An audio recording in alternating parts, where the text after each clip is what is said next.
In this recording, I will briefly review the transaction exposure and the example that I went through earlier. So, transaction exposure arises from contractual cash flows denominated in foreign currencies.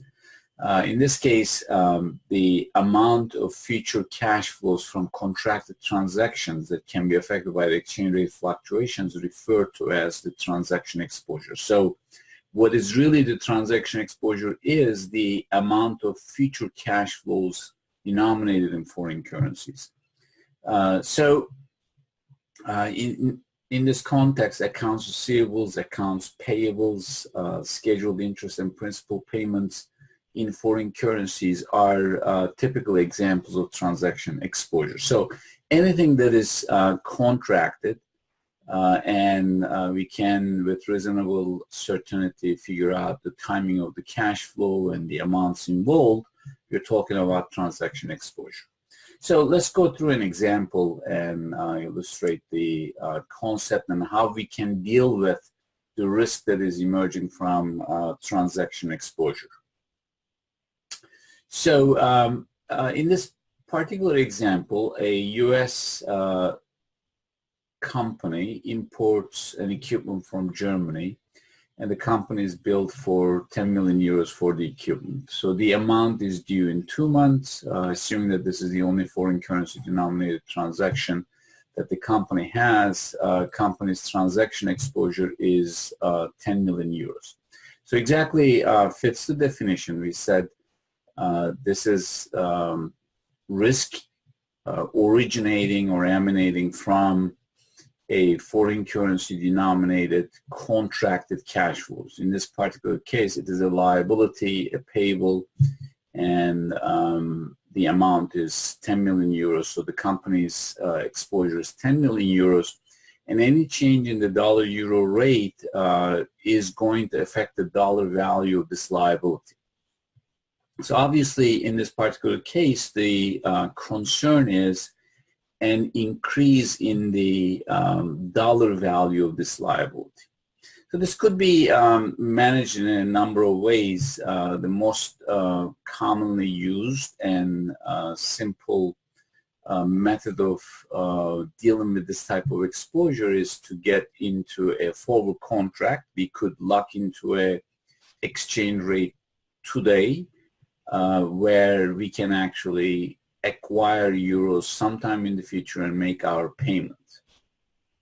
So the management of the transaction exposure usually requires use of a financial hedging tool like forward contracts or an option contracts or futures contracts. So I'm not going to go into much of the details of the mechanics of this example, but we'll fast forward to a more comprehensive example that we will go through the technical details of it.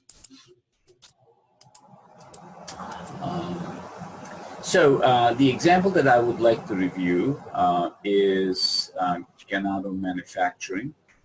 So this company concluded turbine sale to a British company called Crown for 1 million British pounds, and the payment is due in June, 3 months from now, so given the time frame of the example.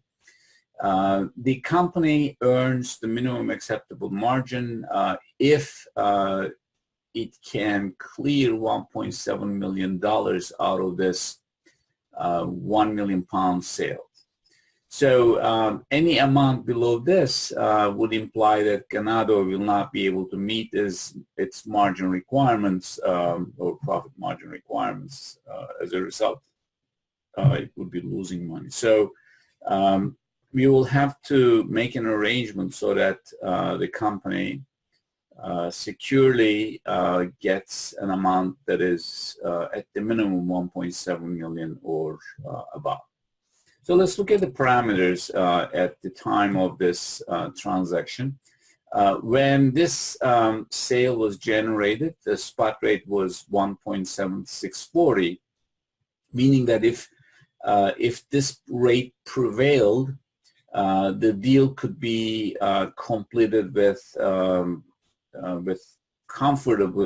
comfort in a profitable manner, because we would receive $1,764,000 if the spot rate prevailed in the next 3 months.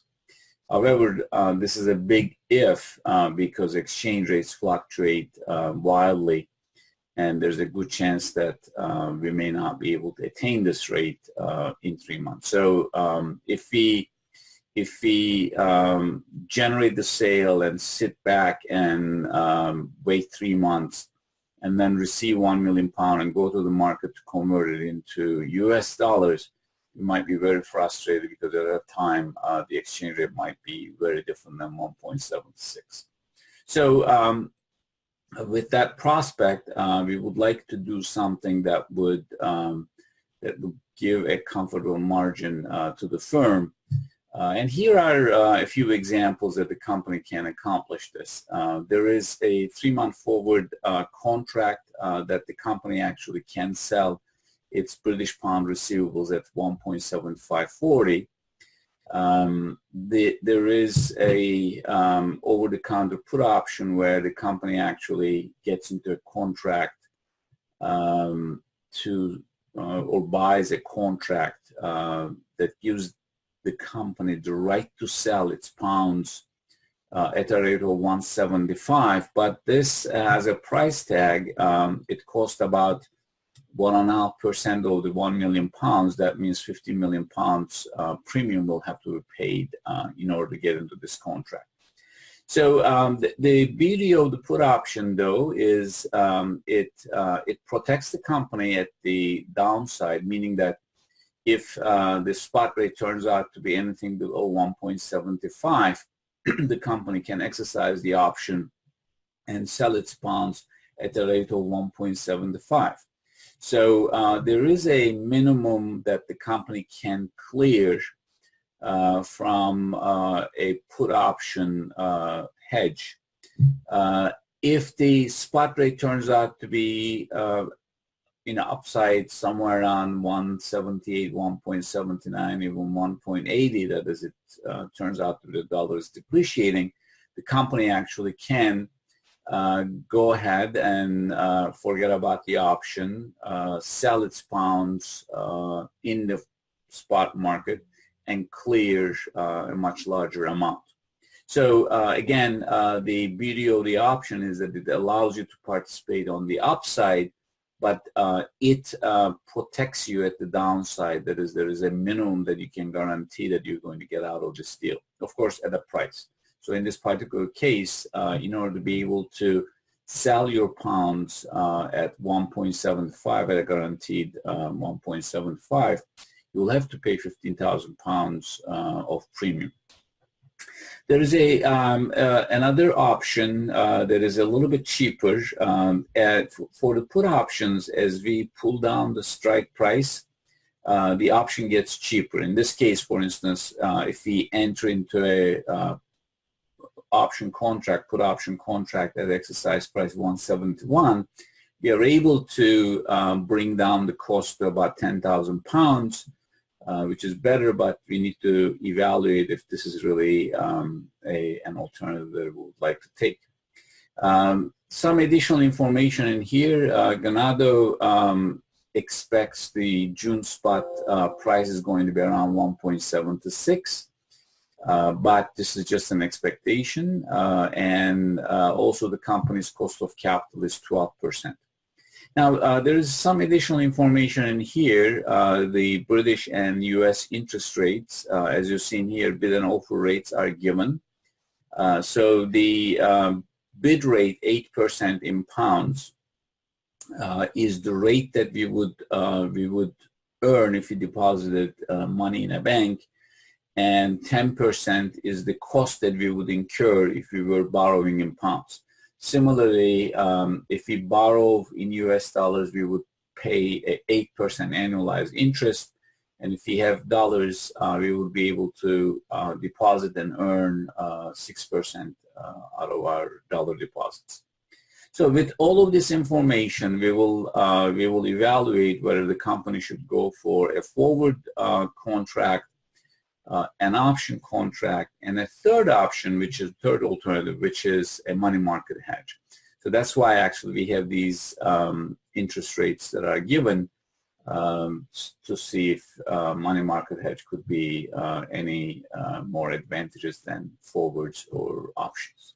So let's evaluate each of these alternatives and make a decision, or at least have a discussion about the decision.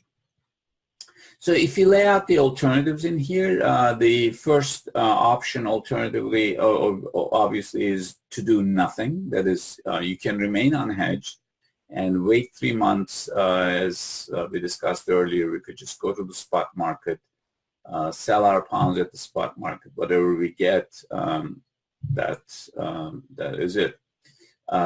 However, that alternative has a risk that if the pound really slides below 1.70, in that case we will not be able to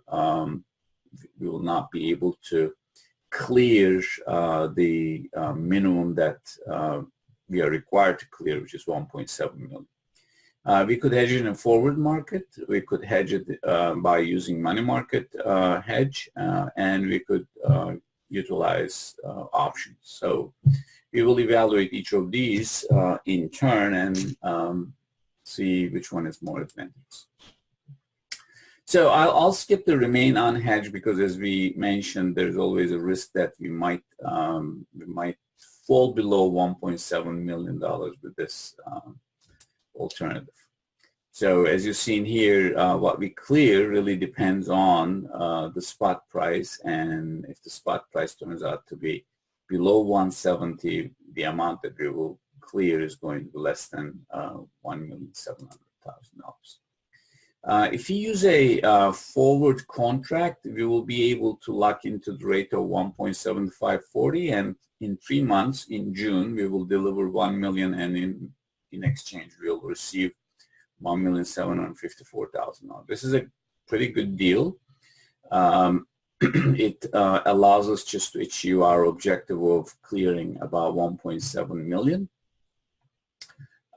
Most treasurers, most companies would comfortably get into this arrangement and forget about this risk and move on to next sale.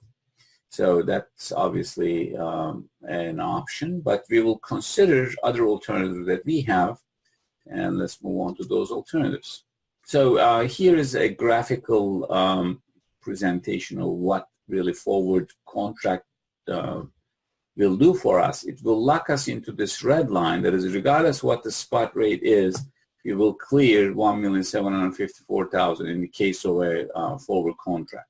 So whatever the spot rate is, we will always be able to get $1,754,000 from our forward contract.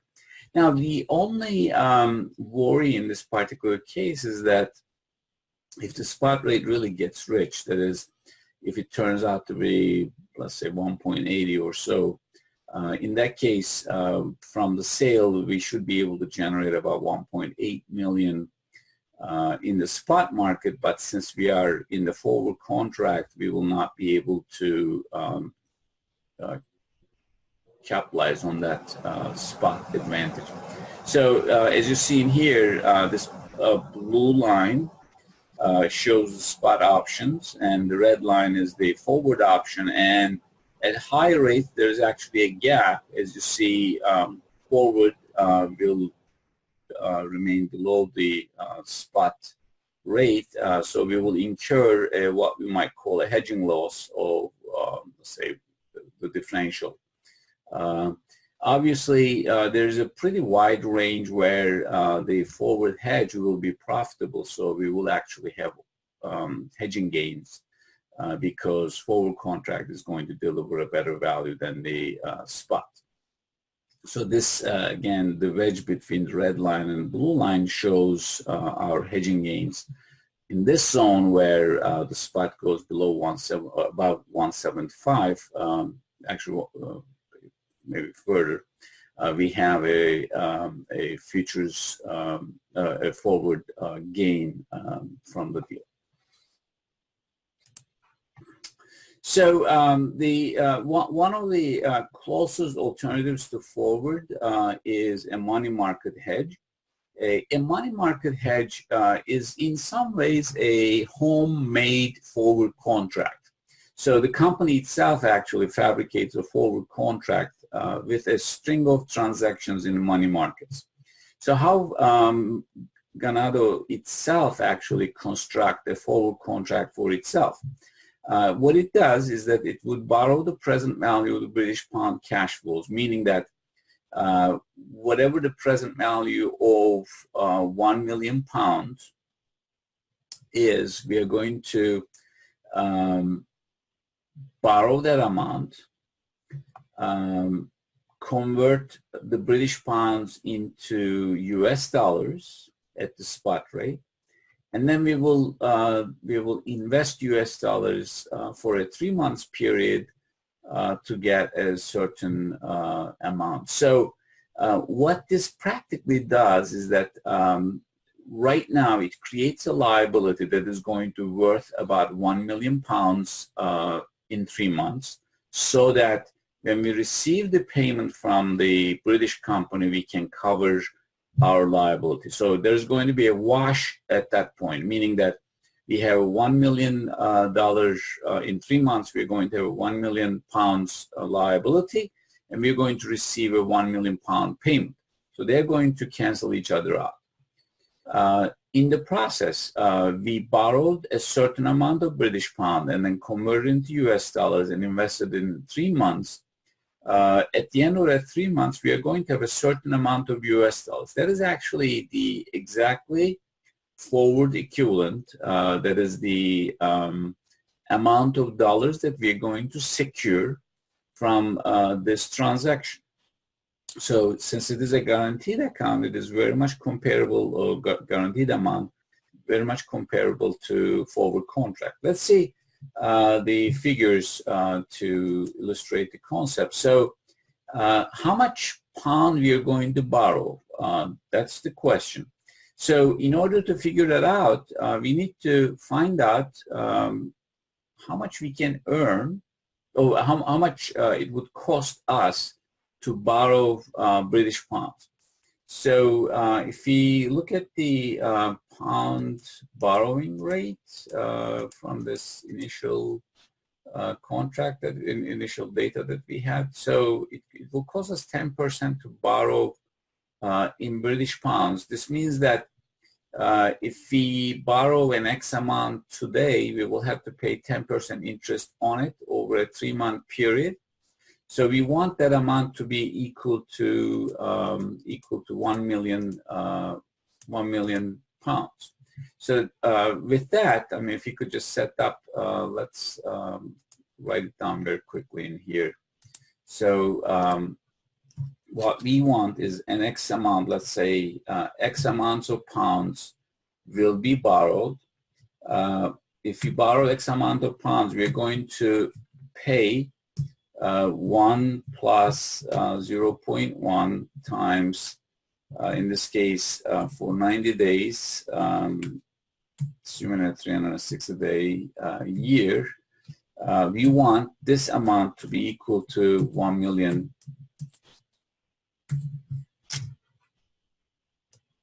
Okay, so we want to figure out this X. I mean, what amount of pound I should borrow so that after I pay 10% interest over a 3-month period, it becomes 1 million pounds. So in order to solve this, this is again a British pound amount, and we want this to be equal to British pound 1 million. So we will solve this for X, right? So if you solve this for X, we are going to get, so X is equal to 1 million British pound divided by 1 plus 0.1 times this 90 divided by 360. which turns out to be 975,609.7 pounds. So if I borrow 975,609 pounds today, in 3 months I will have to pay 1 million pounds. And I can cover that by the 1 million that I receive from my client. So what I'm going to do with this amount that I borrow today, I'm going to go to the spot market, convert it into US dollars, and I'm going to receive 1,720,975.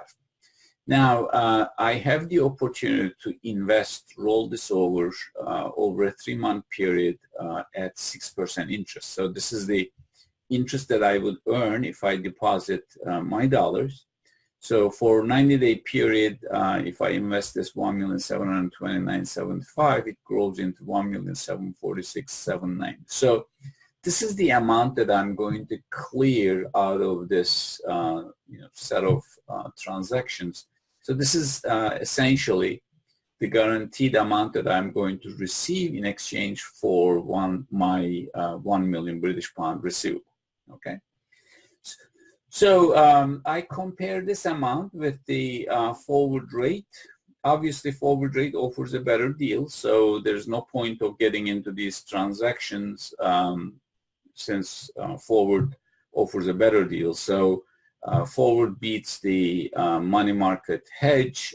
Therefore, we will stick with the forwards when we compare these two. Okay. If this amount were larger, then we would think about maybe going for this route. So let's clear out this and move on to the next alternative. So as you see in here, the amount that we cleared will depend on obviously the interest rate. The higher interest rates would suggest that we could actually clear possibly more. If the interest rates were about 8%, this would give us about 1,755, which is going to be better than a forward deal. And if we could earn about 12%, this would produce about 1,772,605. Now, remember that the company's cost of capital is 12%. This means that the company actually can mobilize its funds to earn a 12% interest, but obviously that would put this amount at risk, and in that case, it would not be directly comparable to a forward contract. So with that, in order to be able to make the forward and money market hedge directly comparable, we should use a secured deposit, which will pay about 6%. In that case, money market hedge would be inferior to the forward contract.